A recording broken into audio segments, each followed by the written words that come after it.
Good morning students, welcome to GK Accounts and Max. So நம்ம 11th Samachir Accountancy illustration number 7 பார்க்க போறோம். Ananth is a trader dealing in textiles for the following transactions. Past journal entries for the month of January 2018. So நம்ம January மந்த்துக்கான ஒரு 10 transaction கொடுத்துருக்காங்க. So எப்படி இதை ஜேர்னலில் convert பண்ணுறோம். See first entry, commenced business with cash rupees 70,000. So commenced, invested, started எல்லாம் same meaning தான். So cash comes to business, cash account debtor to Anand's capital account 70,000. So நீங்கள் narrationல commenced business with cash எழுதுங்க.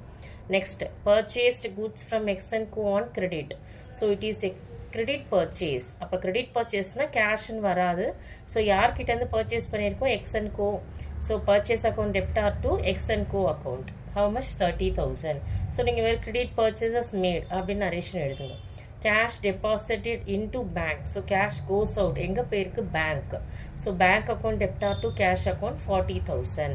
Next, bought a building from L&Co on credit. இங்கேயும் credit purchase தான் பண்ணியிருக்கோம். So என்ன asset பண்ணியிருக்கோம்னா building. So எங்கேருந்து பண்ணியிருக்கோம்? L&Co account கம்பெனிலேருந்து பண்ணியிருக்கோம். So building account debtor to L&Co account. How much? 95,000. So இங்கேயே நீங்கள் கிரெடிட் பர்ச்சேஸ் எழுதலாம், இல்லை பில்டிங் பாட் ஆன் கிரெடிட்னு எழுதலாம்.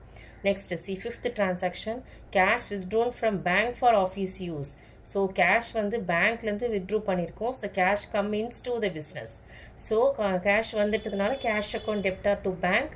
How much? 5,000. Next, cash withdrawn from bank for personal use of Ananthu.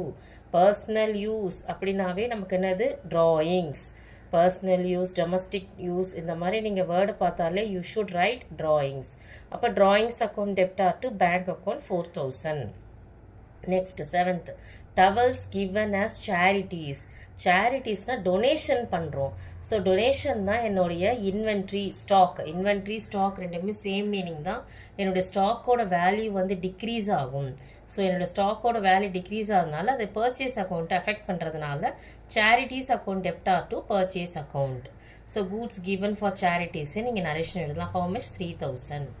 Next 9th entry, 8th, shirts taken over by Anand for personal use. So நம்ம personal யூஸ்னால் இங்கேயே நம்ம என்ன பண்ணணும்? Drawings தான்.